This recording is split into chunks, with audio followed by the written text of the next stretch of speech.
what's going on and see everybody's wonderful faces.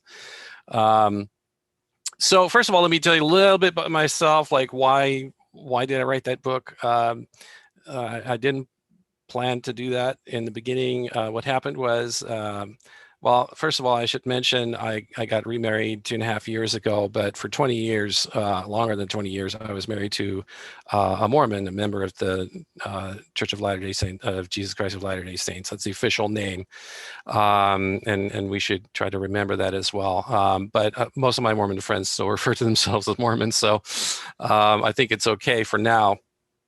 At the time that I got married in 1995, I was sort of agnostic. My wife was Mormon, but inactive.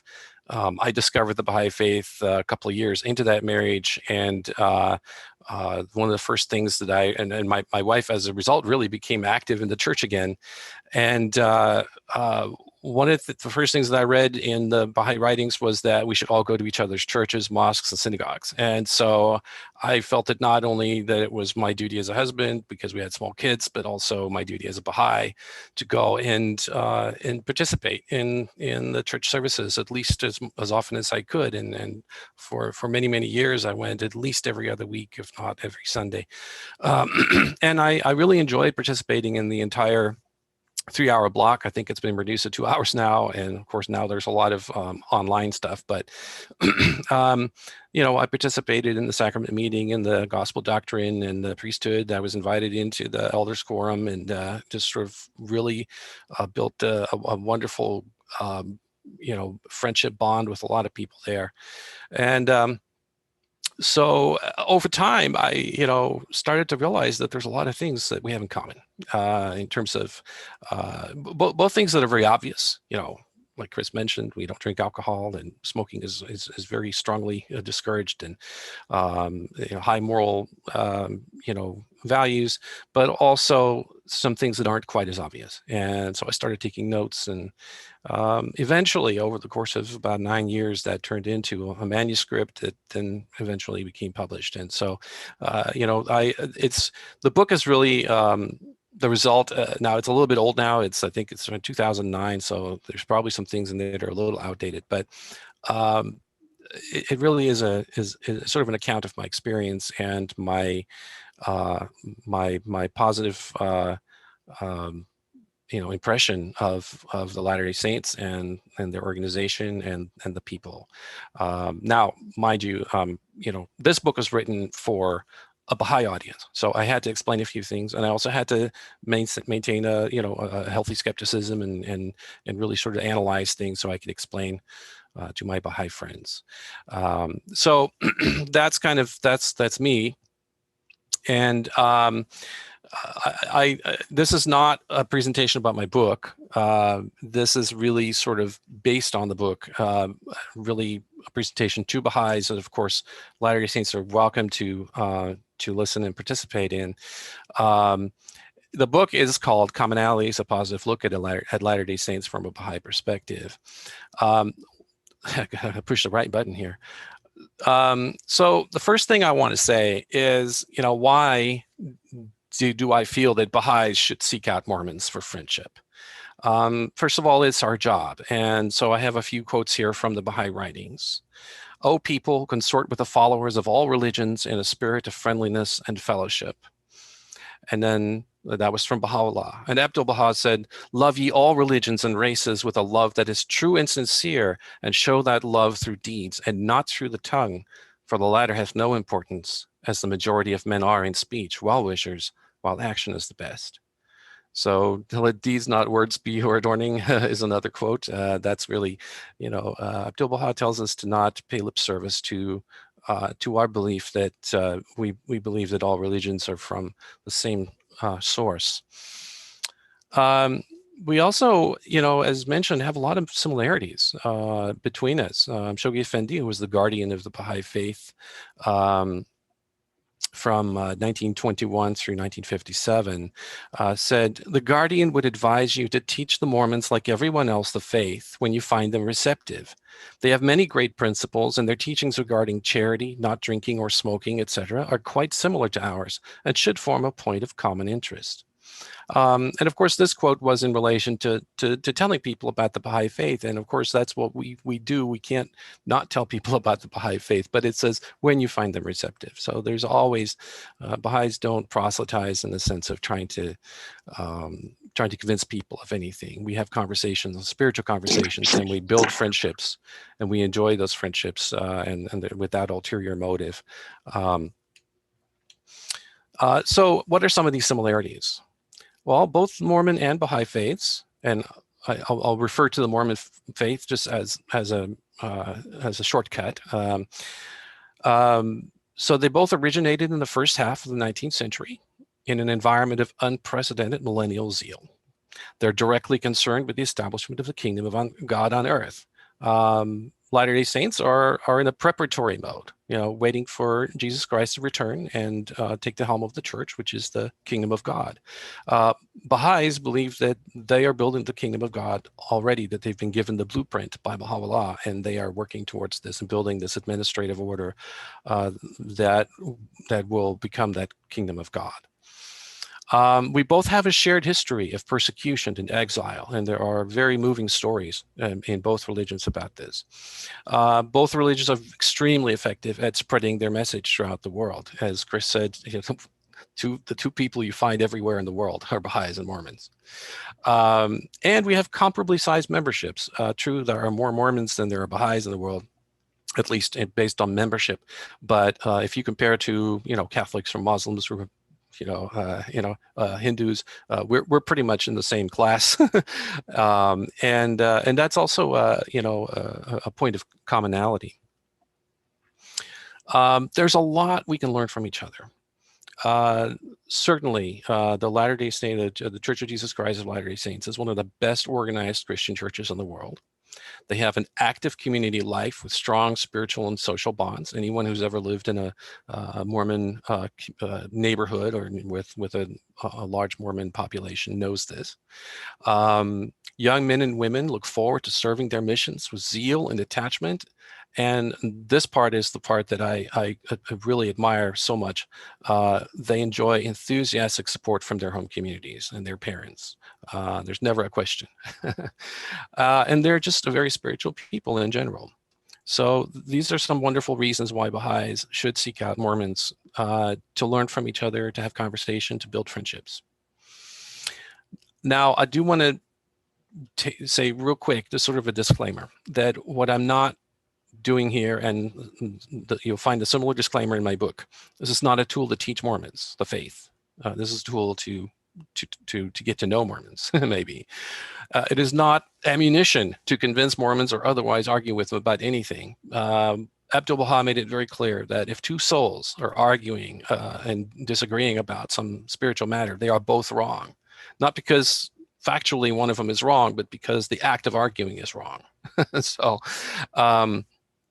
what this is, or is trying to be, is a way to better understand the religious and cultural background that many of our Mormon friends grew up in, to gain insight in their spiritual motivation, which was actually one of the biggest reasons that I started to investigate the Mormon faith. Was I wanted to get an insight into my ex-wife's spiritual motivation, or my wife at the time, to understand and appreciate their core beliefs, and to find points of commonality by which we can develop genuine friendships built around mutual love and respect.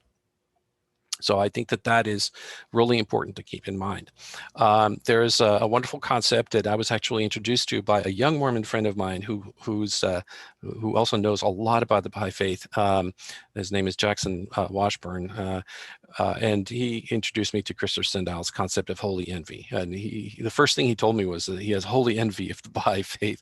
And the concept of holy envy is that, there are things that you see in other religions that aren't yours, but that you really appreciate and really admire. That's the concept of holy envy. And I think that we can certainly develop that between Mormons and Baha'is. So real briefly, a little introduction into Joseph Smith, who was, of course, the founder of the Church of Jesus Christ of Latter-day Saints. He was born in 1805 in Sharon, Vermont. his family moved to Palmyra, New York, where a lot of the genesis of the church happens.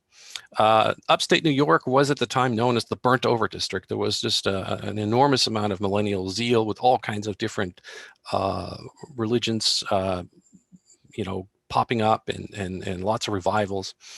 So at the age of 12, Joseph Smith becomes keenly interested in all things religious and starts attending some of these Methodist revivals in particular.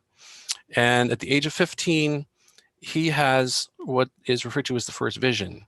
There's a few versions out there, but there's one that's most commonly quoted. And what happens is he wants to know where to find truth, because he's conflicted. There are so many different things, being thrown at him. So he goes into a quiet part of the woods and prays.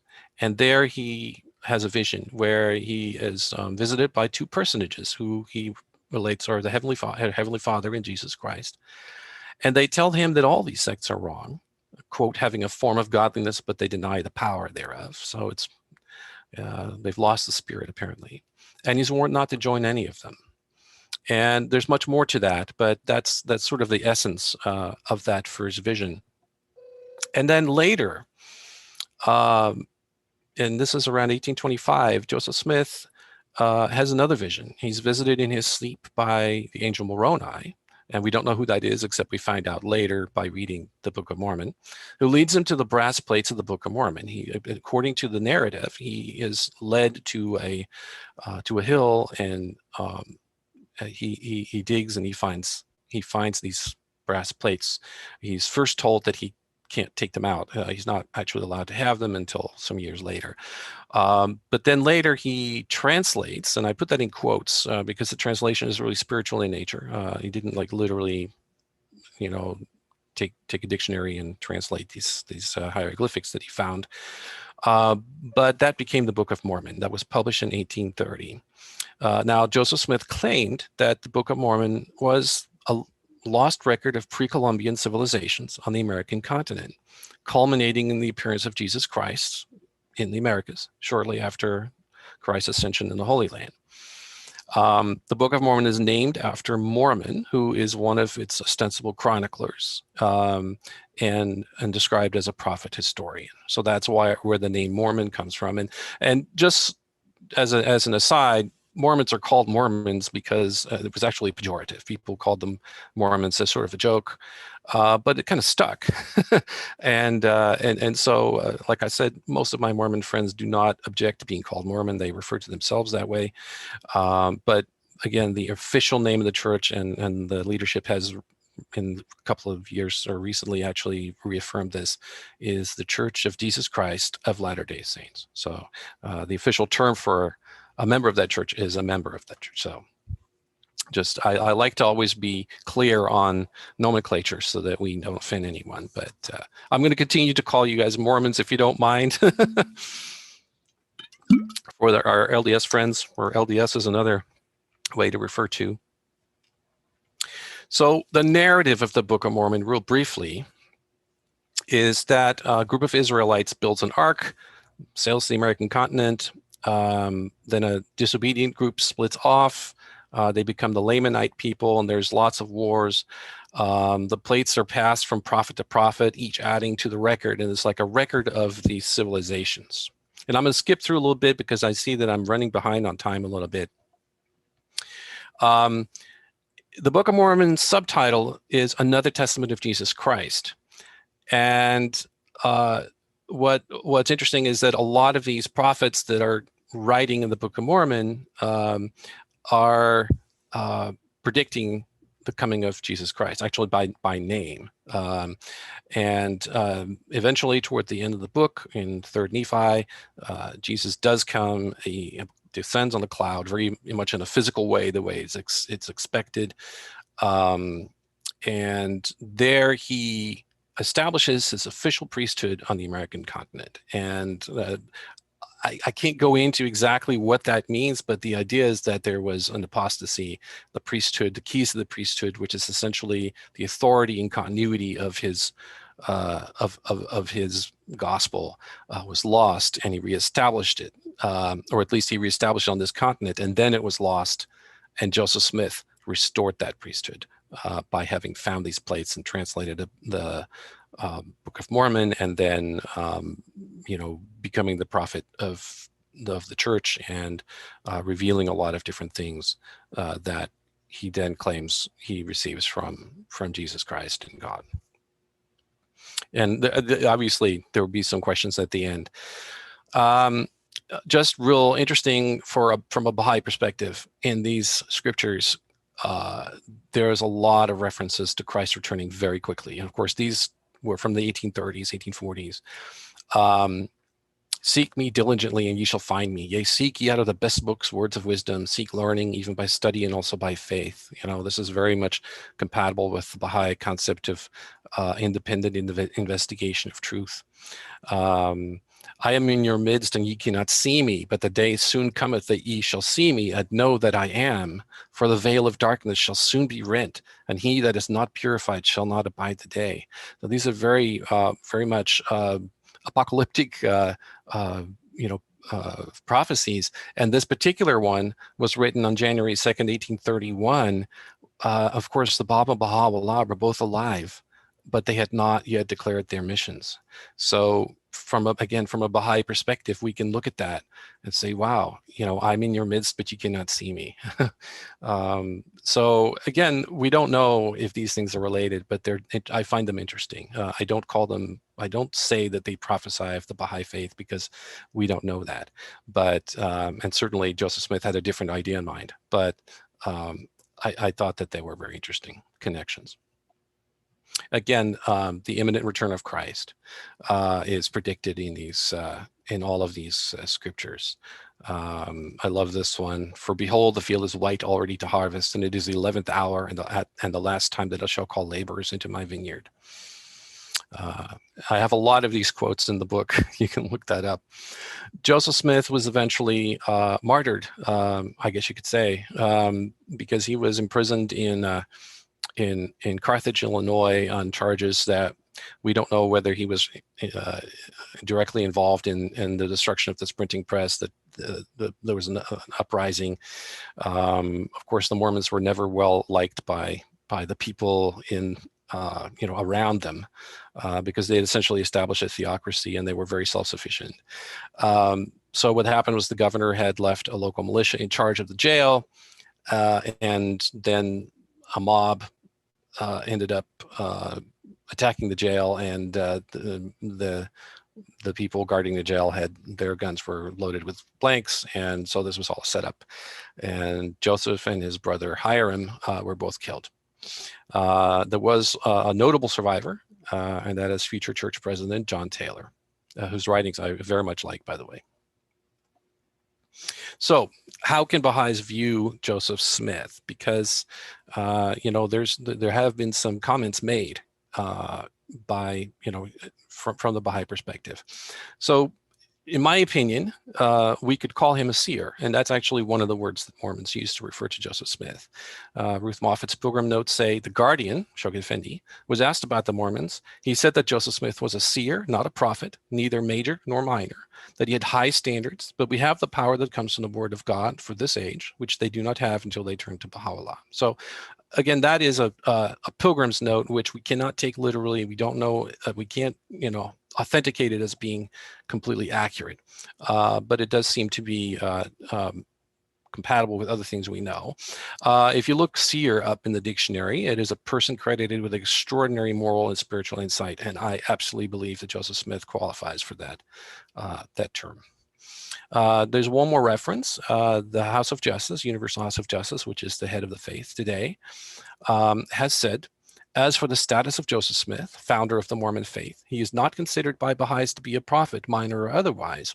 But of course, he was a religious teacher sensitive to the spiritual currents flowing in the early 19th century directly from the appearance of the Bab and Baha'u'llah and the revelation of their messages of hope and divine guidance.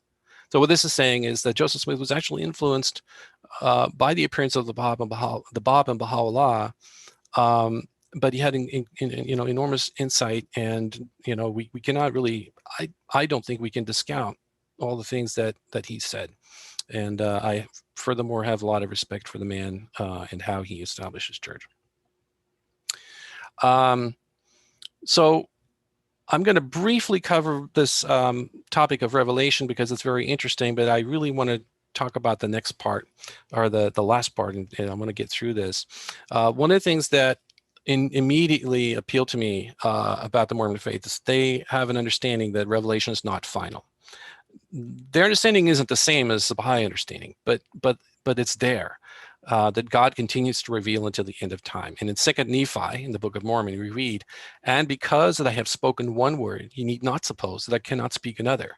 For my work is not yet finished, neither shall it be until the end of man, neither from that time henceforth and forever." And so this is something that really stood out to me.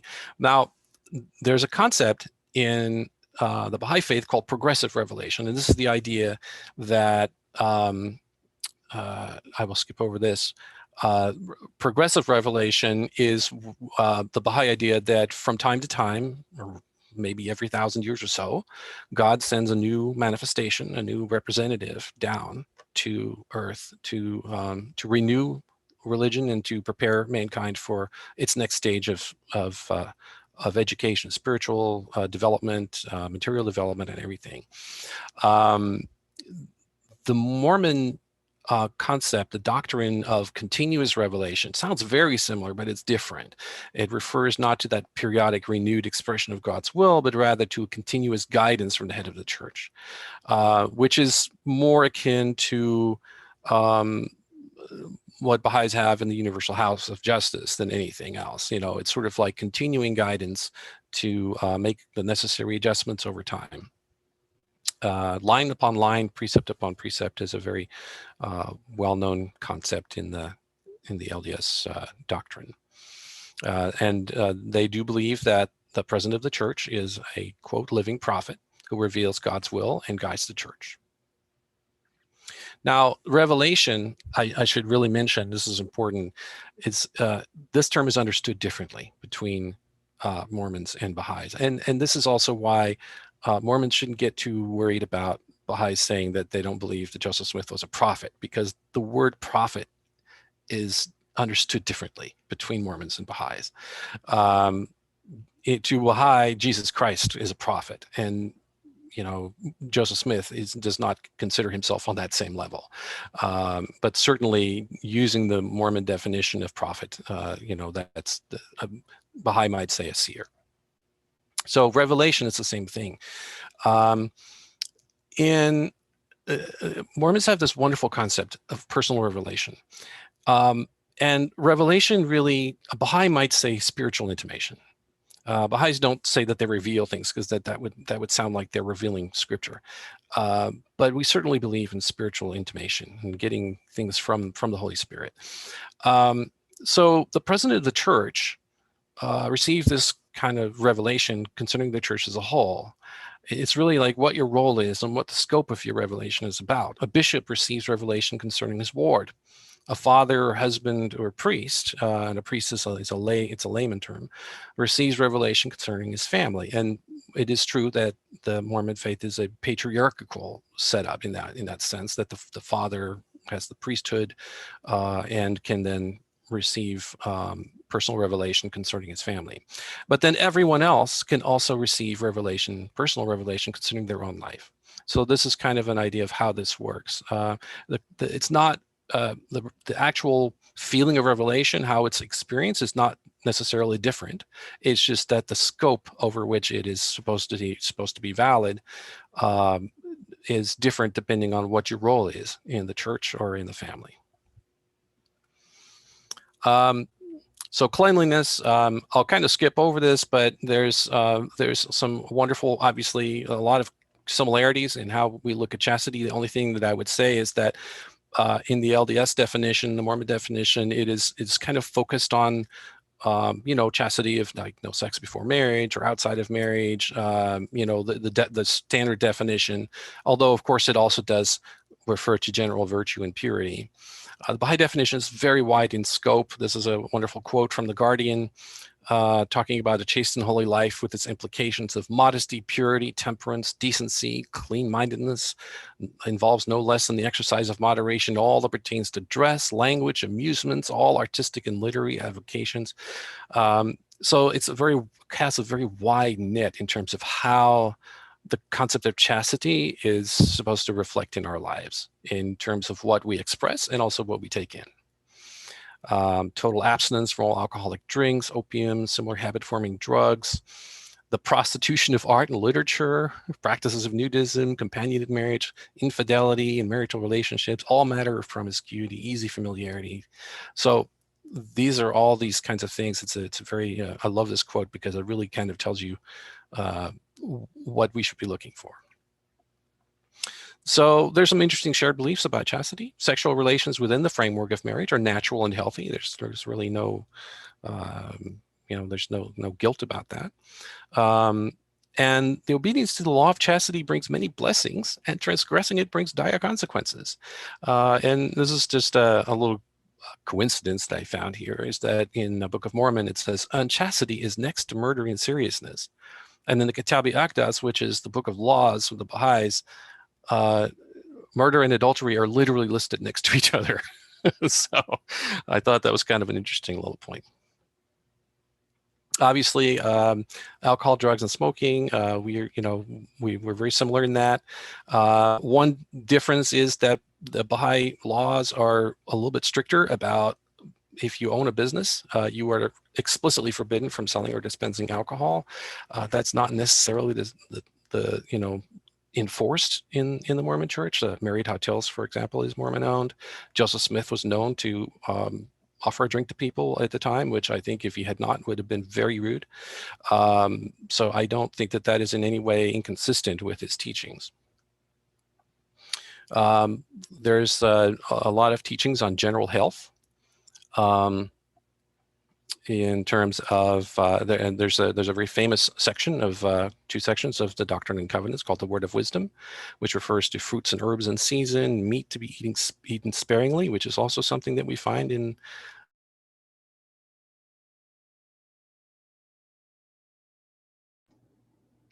Did we lose him?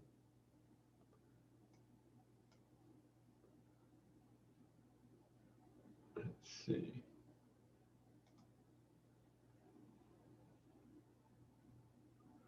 All right, looks like we may have lost him.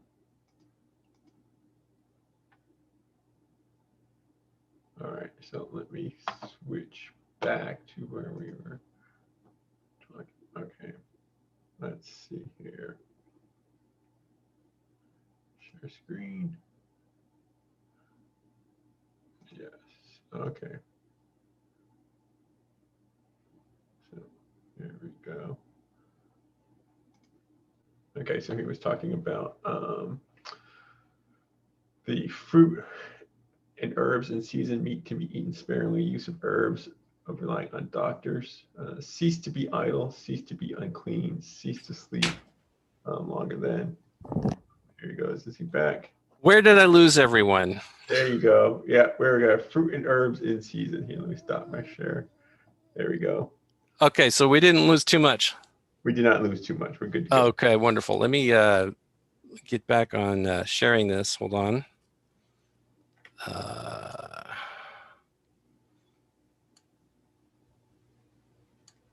Great. So I'm going to go ahead and just in the interest of time, skip over some of the details because I really want to touch on a few important things and not run out of time and still have time for questions and answers. So we know that Mormons don't drink coffee. It has nothing to do with the temperature and also nothing to do with the caffeine content. It's just coffee and black tea are not, that's how it's been interpreted. And there's an interesting little thing I discovered while writing the book, and that is that the reason that Coca-Cola was discouraged starting with a 1922 comment by Heber J. Grant, who was the president of the church, is that at the time Coca-Cola contained cocaine. So I think that was a very valid thing. let me talk about this, and this is a hot button topic, and I only bring it up because it is something that is the church is having a difficult time living down, and I think that it's kind of unfairly so at this point, but there are definite issues, and I think that when Baha'is get together with Mormons, they need to have this issue out of the way in a way to, you know.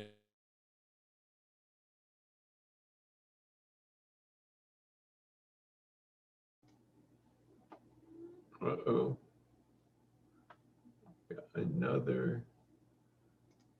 Let's see. Now it's interesting. I do see that Chris Johnson had mentioned in the comments about having a connection. Your great-great-grandparents lived in Nauvoo and knew Joseph Smith, which I think is very interesting. Is Chris Johnson still here? While we wait for Serge to come back, Chris, you want to mention that real quick? How'd you learn about your parents knowing, your great-great-grandparents knowing Joseph Smith? Yes, they lived in Nauvoo. I have family that have, they are farmers. They have a vineyards in Nauvoo and it goes back to my great-great-grandparents. They all were winemakers. Kind of interesting, me being a Baha'i, but my granddad left Nauvoo and went across the river to my hometown of Fort Madison and started raising grapes and apples there.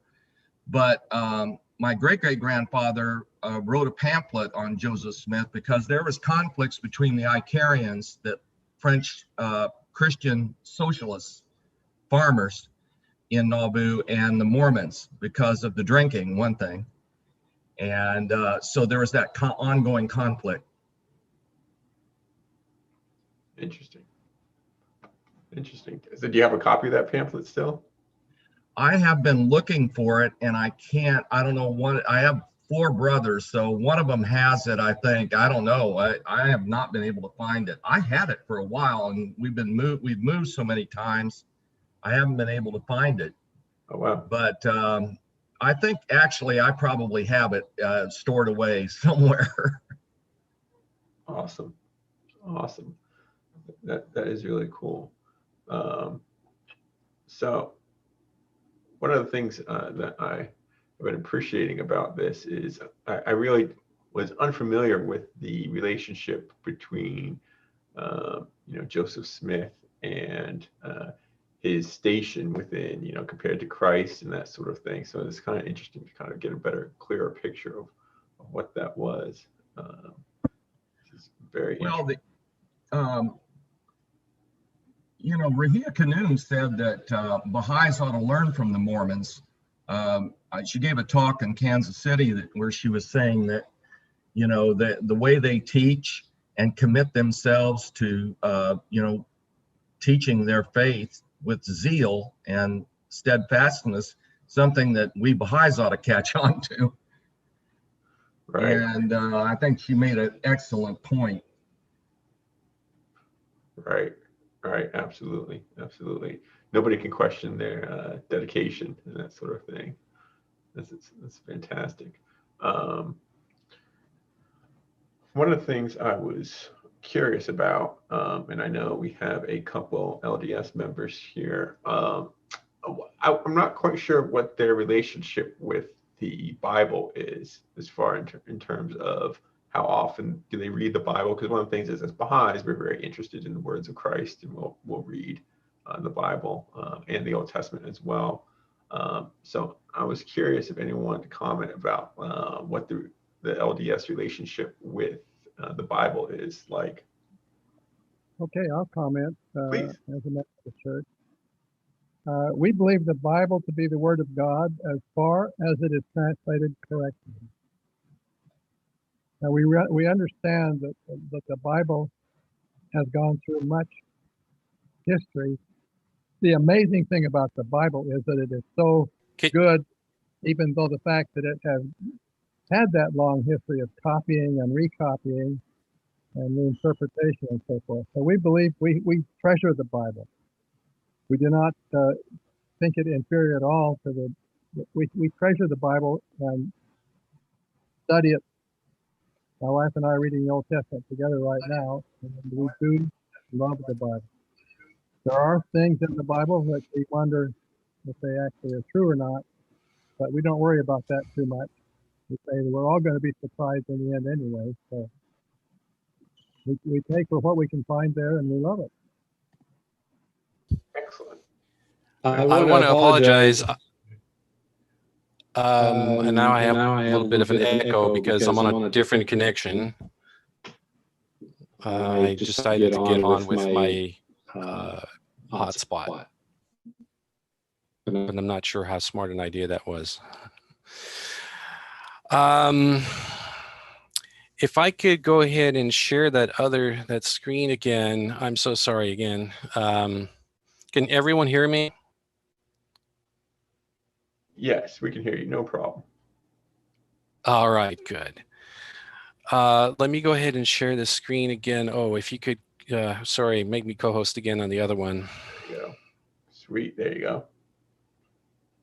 And I'm going to leave my video off to see if this will help. So I'm sorry, I'm going to have to get through here.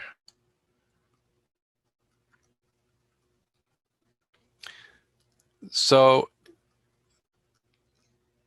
yes, so what I wanted to really mention real briefly is that there are some issues with the church and racism, and that is that racism is, from the perspective of many people at least, ingrained in the scriptures. For example, Curse of the Lamanites in the Book of Mormon. Joseph Smith, however, was actually quite, his views were definitely abolitionist. Like many other abolitionists, they were separate but equal. He was at one point, I think, forced to walk back his views in one of his writings to keep the Mormon community from being expelled from Missouri. They were always being viewed with some suspicion due to, the people that lived in Missouri were always suspicious of people from the North about their abolitionist views. Brigham Young, there's no getting around it. He was openly pro-slavery and the source of many racist ideas and policies, although he was much revered for many other reasons. One thing I should mention is that he was very progressive when it came to the women's vote, but there's no doubt that his views were problematic. There was a Negro policy in place in the early 1900s that caused one of the first Black Mormons who not only received the priesthood, his name is Elijah Abel, but he was also he was a 70 in the church. He was a fairly high rank, and sadly in 1908 his priesthood was declared null and void because it was incompatible with the Negro policy that denied the priesthood. There's also a diplomatic Indian student placement program that didn't end until 1996 officially, and of course the big thing was that people of African descent were not allowed to get the priesthood until 1978, and of course that was then lifted, and the church has since then tried very hard to reverse all of that. One thing I should mention in all fairness is that until about the 1960s, the Mormon church was not notably more racist than any other predominantly white Christian church. It was only after, during the late 50s, early 60s that other churches became more, they started integrating more, and it's just that the LDS church with its priesthood ban that didn't get lifted until 1978, that became a real problem. However, since then, can everyone still see me? Okay. A lot of work has been done by the leadership to try and not only reverse the effects of that, but really to educate its membership about racial diversity. And I was very impressed. The last general conference in October 2020, current church president Nelson told everyone that they should lead out in abandoning attitudes and actions of prejudice, right? So I read that as, you need to be anti-racist. And I thought that was a wonderful move toward, really trying to reverse that that legacy. But it is difficult. There's a long history of racist scriptures, doctrines, and attitudes that are difficult to reverse. The priesthood ban really hampered missionary work to people of African descent, especially here in the United States. And what happened was, the result is that you had predominantly white communities that basically made it difficult for people to have exposure to diverse populations. And so that, you know, when you're not exposed to people that are different from you, you may build attitudes that aren't healthy. Of course, there was virtually no Black leadership. And of course, that also meant that administratively, there was a poor grasp on race issues for a long time. But we do see that being reversed with messages from the First Presidency that are becoming more direct. However, what I have not seen yet is actual systems or structures in place that help educate the faithful down at the grassroots, in the rank and file, so to speak. And one of the things that is missing, at least in the views of a number of Mormons and many who are not, is that the church has not yet apologized for that priesthood ban or attempt to address some of the racist terminology found in the scriptures, and really kind of put that in context. One thing that I think is really exciting is that I see a lot of efforts at the grassroots. I'm neither millennial nor Mormon, but there's a wonderful Facebook group called Millennial Mormonism that I was invited to, and the discussions there are very fruitful. They allow people both who are very true believing Mormons, as well as people that are searching, people that are maybe having trouble with their testimony, but they all talk about these things. And I noticed there's so many faithful, mostly younger church members that are really dedicated to reversing the effects of racism in the church.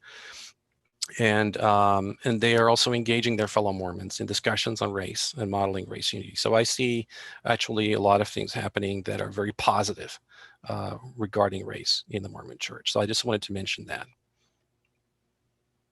Now, this is the part that I'm really most excited about. Is everybody with me so far? You can hear me okay? Yep, we got you great. Great. So I think the last chapter of my book is called this, Learning from Mormons. And I keep learning more things that we could learn from Mormons. So first of all, they have spiritual education really worked out for their membership. And so there's a very strong sense that from, when you're a baby all the way through old age, you have some way of continuing your spiritual education. Family home evening particularly is a wonderful tradition in the Mormon community. That mentions scouting, but I should actually mention that has changed recently. So one thing is church buildings are really like community centers for Mormons and their friends. They have a lot of activities going on there. They have a cultural hall, which is kind of like you can have a wedding there, a wedding reception, as well as play a game of pickup basketball. And by the way, if you've ever played basketball with a group of Mormons, you'd better be prepared because they play rough.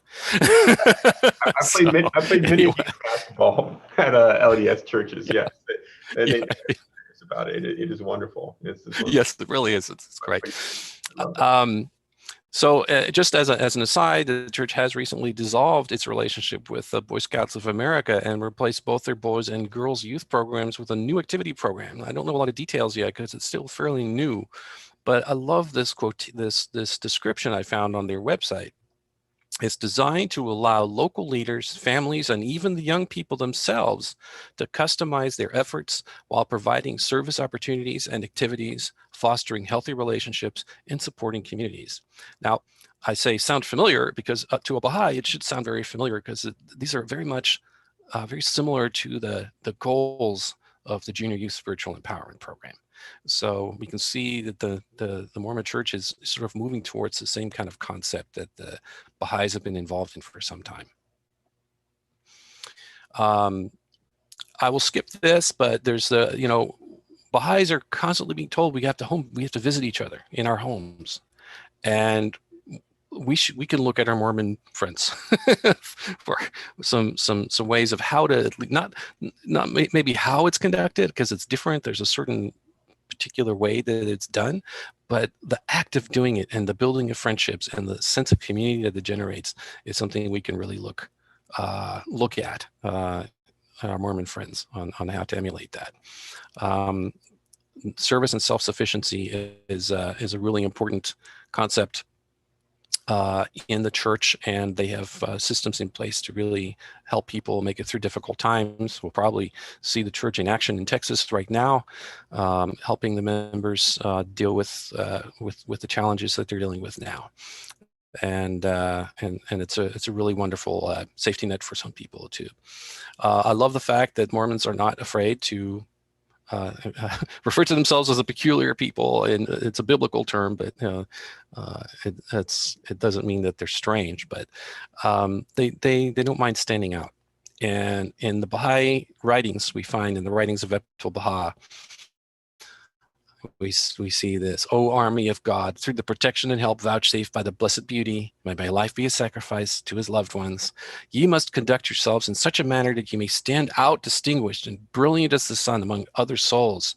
Should any one of you enter a city, he should become a center of attraction by reason of his sincerity, his faithfulness and love, his honesty and fidelity, his truthfulness and loving kindness towards all the peoples of the world.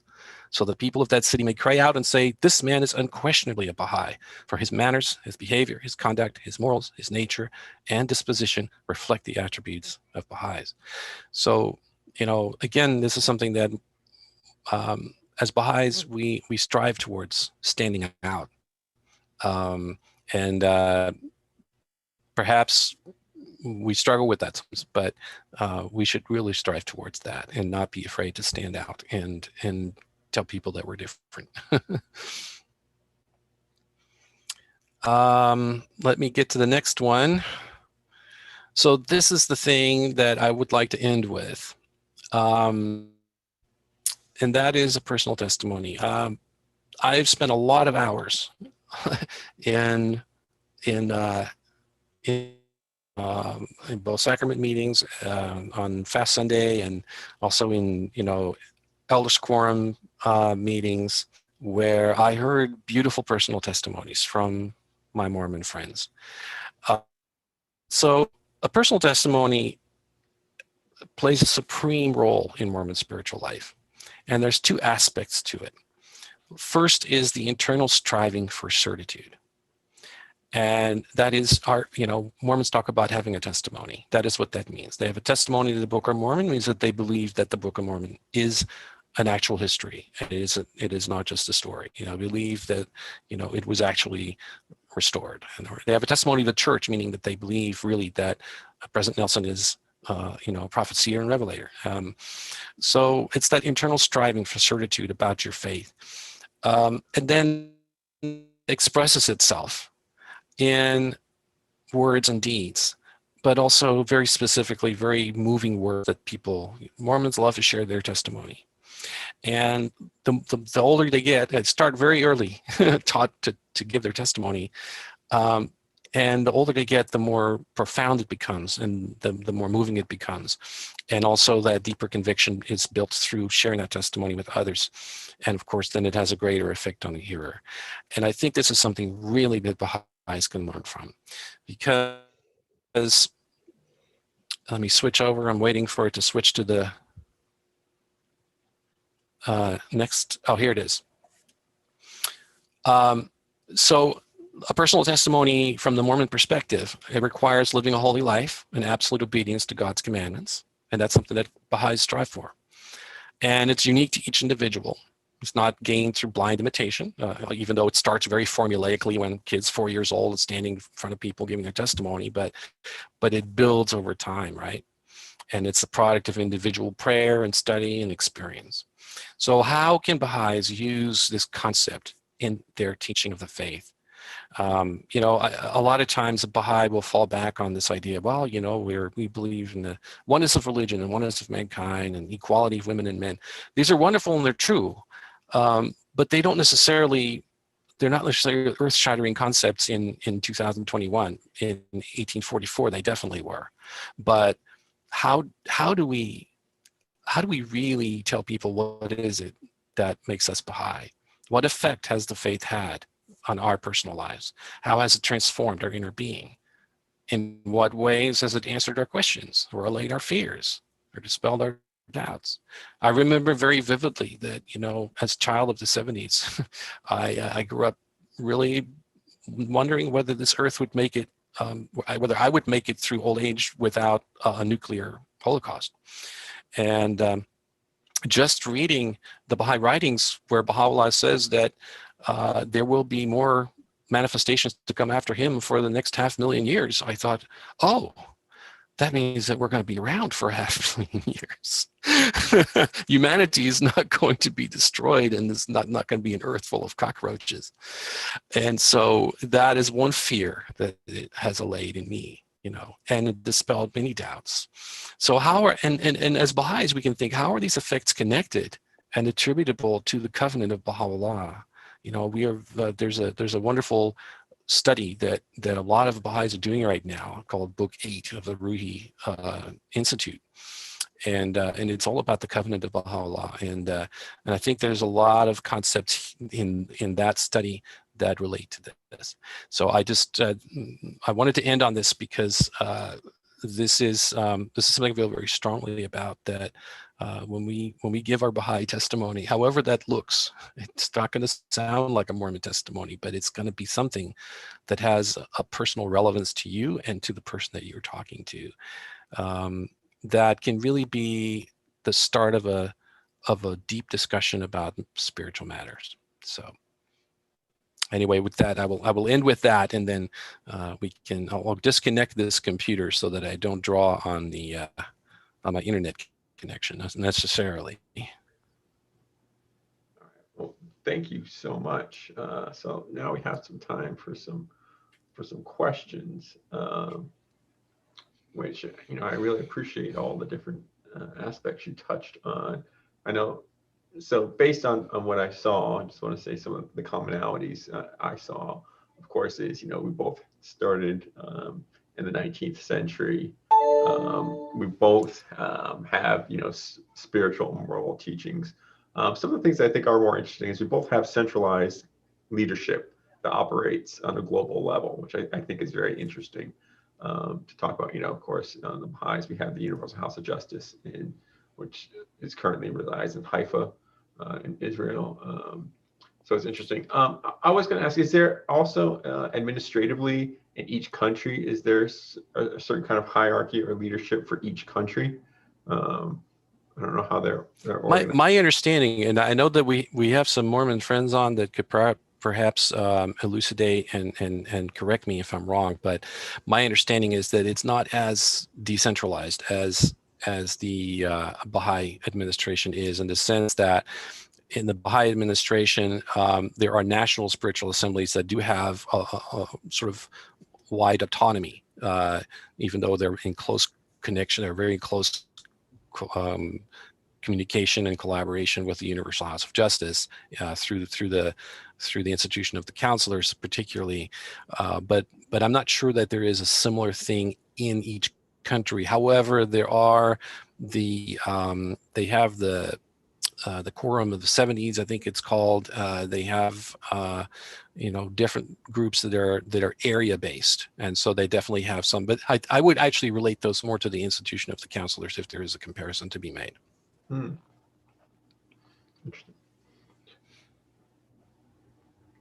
Yeah, there are the Area Authority 70, they're known as, and each part of the world, and depending on the population, it can vary in size quite a bit. But throughout the world, there are Area 70s that are direct links to headquarters in Salt Lake. So there is the coordination throughout the world, but there's also the local. Yeah.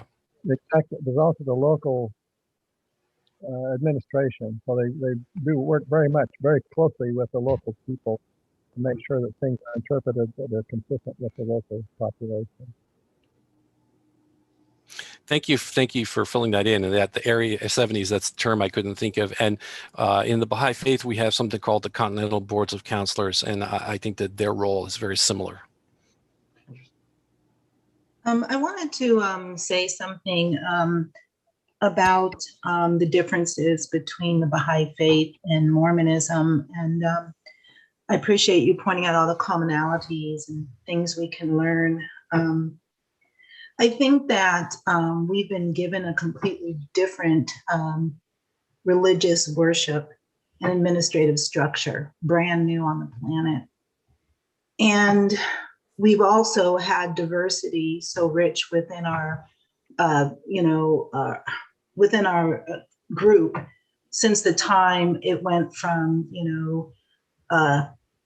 Persia, out to Europe and America, and then into all of the nations of the world. And I think that Mormonism being based on a priesthood, which was something that Baha'u'llah did away with. I think that, and the fact that they had such a homogenous group made a lot of that a completely different setting. And I think that for Baha'is, we've been challenged to bring forth a new world order based on a completely different way of worship, which means that we have to develop new skills. We have to each take on, different actions that perhaps was different when you have a priesthood. There's so much more service involved. It's my understanding, and correct me if I'm wrong, but years ago I heard that, Mormons, if they were going through financial difficulty or whatever they were going through, there was a huge body to assist them. I also wanted to talk about the race issue, and both the African American Black issue and also the Native American issue. I think it's wonderful that they're finally addressing it, and I think that certainly it shows the maturation of American culture. I think that for people of color and people who had their children, placed in other homes because they were Native American, I think sometimes while we're finding commonality, we have to be careful in dimming the light of what Baha'u'llah brought, its uniqueness to address the specific ills of this day. And as a person of color, I really don't want to dim that light. It talk about, people coming forward and having their own personal, what did you call it? Their own personal, what did you refer to it? Testimony. Just personal testimony is the Mormon term. Yeah, the personal testimony. I think as a young seeker looking out into the world and seeing such racial divide, the Baha'i Faith was an oasis that I had never seen existed anywhere in the world before. And so I think that it's so important to find the commonality, so important to speak well of other faiths, and so important to learn from each other. But I always want to make sure we don't dim our light, because, the teachings of racial unity in the Baha'i Faith are unique. We have scriptures to support it and grow. And we had to learn how to build a brand new spiritual structure based on the word of God in a state of diversity. That is an amazing accomplishment. Yeah. In a state of diversity. Yeah. We had to do it without ruining the cultures of other people. We couldn't go over there with a priesthood to any continent and say, be Baha'i in the way we are Baha'i. We had to give them the word of God, counsel and instruction, and allow them to experience the word of God through their own culture. So I think, as a, Baha'i with a Black heritage, right. I just wanted to express my own testimony that while we embrace, love, and learn from each other, we have to be careful about comparing. There is no comparison between a priesthood-based religious structure and a religious structure where the priesthood has been done away with And now we're approaching this kind of model with a unique way. And because we are allowed to be organic in our failures, you know, the one thing that can drive a person crazy in the Baha'i Faith is we use consultation in order to assess, grow, make plans. And so everyone's voice is heard through that consultation. That means we organically are allowed to maybe go in a direction and then say, not the right way, and back and so forth. So I just wanted to express. No, thank you. That. I just wanted to, and I really appreciate that, Gabrielle. Yeah, and so I just wanted to say that I wanted to say that it's good to learn from other people, because there is nothing better than community. And I just want to applaud the Baha'i Assembly. When you get text messages and phone calls and emails asking how you're doing, you know, during a terrible snowstorm and blizzard and pandemic, it really means a lot. But so I just wanted to say that while we're enjoying and learning from other people, I wanted to point out the things where you cannot make comparisons and the burdens on the nascent Baha'i community in terms of its diversity inherent, and the fact that it wasn't a Christian faith. We had no priesthood, and we were being asked to do something very daunting. So correct. Thank yes. you. No, thank you very much. I mean, there's a lot of things that you touched on, and I'm going to try and just kind of try condense it. And thank you, first of all, for sharing your views on that. And you're absolutely right. This is not, my book even is not a work of comparative religion. It compares to religions, but it's not for the purpose of saying, this is better than the other or whatever. It's really just allowing Baha'is to see what Mormons believe. And then the point of that is so that we don't have any barriers to becoming their friends and then having these kinds of conversations, okay? But you can't have these conversations unless you have a bond of friendship, because it requires a lot of honesty and directness. and I think that there's also a question in the chat about temple marriages and about second marriages for men and not for women. There's so many details that I can't get into on this call, but one of the things that is fundamentally different between the Baha'i belief and the Mormon belief is that in the Baha'i faith, the soul has no gender or skin color or anything. The soul is a human soul. All human souls are the same. So my question has always, when someone sometimes just to spark an idea is, the equality of women and men, is it a goal or is it a reality, right? Well, it's a goal in terms of how it's manifested in this world, but it is a reality in the spirit world. Men and women are already equal because there is no difference between their souls.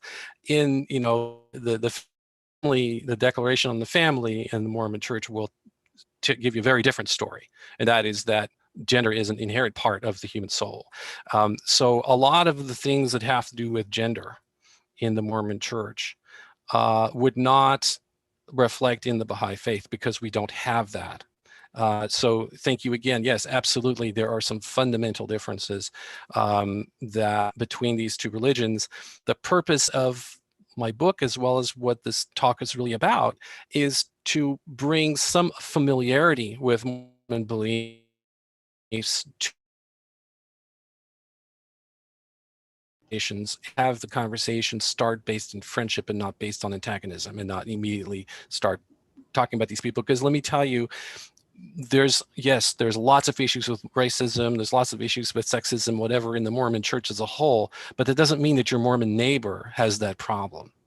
And so, your Mormon neighbor is not a racist at all, maybe, or maybe they're an anti-racist. They're working really hard, and so maybe they're having an issue already with this history in their own church. So this is why we have to get to know people and start these conversations. But yes, thank you, Gabrielle. Absolutely, we as Baha'is can't water down our message. We can't pretend that we're just another religion. This is the renewal of religion, and it's on a very different level. But it doesn't make it better. It's just is newer. It's we have a new message from God that we are now ready for. There was another question about the CES letter. I know what that refers to. However, I can't comment on it because I have not read it. It's been on my list to do. I can't comment on it, so I'm sorry. I know that is a point of contention within the Mormon community as well as its immediate surroundings, but I just don't have any comment on it at this point anyway. Let's see. Question, does testimony equal individual vulnerability? I think that we have to decide that for ourselves. Again, I'm a real proponent of building genuine friendships, and this is a term that the House of Justice uses a lot. Our friendships are not there so that we can teach people the faith. Sometimes that happens as part of the normal conversation we have, but our friendships should be free of any kind of ulterior motive. And the closer our friendship, the more vulnerable perhaps we can be if we have a true trust relationship built up. But I would not advocate opening ourselves up beyond the level of comfort that we have. But I think that there is a way to do it. Sometimes I don't even, I've given my Baha'i testimony, so to speak. Almost I couldn't help it. It just came out because, at one point, one of the sister missionaries came over and gave her testimony, and she wanted to know about the Baha'i Faith. And I gave my Baha'i testimony. I don't remember what I said, but she was touched by it. And it was really about my basic beliefs. It was essentially a statement of belief in the covenant and what I believe Baha'u'llah came here to do, and how honored I am to be able to be a bricklayer in that kingdom of God. Let's see here. We have a hand up from Karen. Karen, you had a question. Yes. Hi. Thank you so much for your talk today. I actually grew up very closely with Mormons. My parents became Baha'is when I was about 8 years old, and two of my mother's sisters are Mormons, and one of them was the family group that lived closest to us. So we spent a lot of holidays, summers with them. And so we're very, close to the Mormons most of my life. And it was a pleasure to have that, because their lifestyle, of course, is the same as Baha'is live. Basically, there's not a lot of evident differences, no alcohol at family gatherings. We played lots of card games, and it was nice to not have any kind of pressures that were adverse to our Baha'i lifestyles. So it was great. It was actually, I could say it was great growing up with Mormons, and they were very moral people. My father always said, there isn't that much, differences. And the end result, he said, is the same, basically, of the lifestyle, very much service oriented, believing in service to the community and to live by the laws of God and moral structure. All of our cousins, you can say, turned out great. They all went to college. They got married. They had kids. They didn't have any trouble with drugs or alcohol, addiction. And so basically pretty much the same outcomes to our lives as Baha'is are looking for. And, that orientation towards serving and helping other people and bringing about world peace too. We also appreciated that they're not very military focused. I believe it is Mormons are allowed to serve in the military, but I think they have very similar views as Baha'is do about that. And so bringing about peace. And one thing that I really envied growing up is the mission structure they had to support young people going out and being able to serve in different parts of the world. And that was something I always admired and rather envied, actually, that we didn't have that structure in the Baha'i Faith, because all I ever wanted to do was go out into the world as well. But I didn't have the missionary structure that, they have a training, all this training in languages. They have to raise the money themselves for their own mission, which is also impressive because it teaches them to work and strive for a goal. And I think also makes them more successful business people. But I think one of the reasons why the Mormonism is evolving is because so many of their members have gone out into the world. And I think that's also helped with their changing stance on, racism and even equality of women, because at first, women weren't encouraged to be missionaries, and now they are. And so I think it's bringing about a deeper quality in the religion, that almost all members basically have been out to some other part of the world and got to experience that. And it's, a great thing for erasing, or not erasing, but changing our worldview and changing our views on other peoples and languages and racism. And as a Baha'i, of course, I didn't have that. And I had to find my own path, which was Peace Corps, and going out into the world, because that's how I could be supported in going out and seeing more of the world. But I got to say that missionary aspect is something I've always really admired. And I hope as Baha'is, we can consider developing better support for young people to go out and explore the world. Thank you, Karen, because I think this is very important as well. My son served his mission in San Pedro Sula, Honduras. It's the murder capital of the world. So I did have some concerns, but at the same time, I was incredibly glad they didn't send him to Idaho,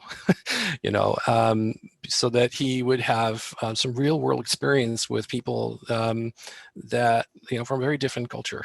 And yes, and he came back. He was never a very judgmental person, but he came back with most of that completely stripped away because of that. And so I echo your hope.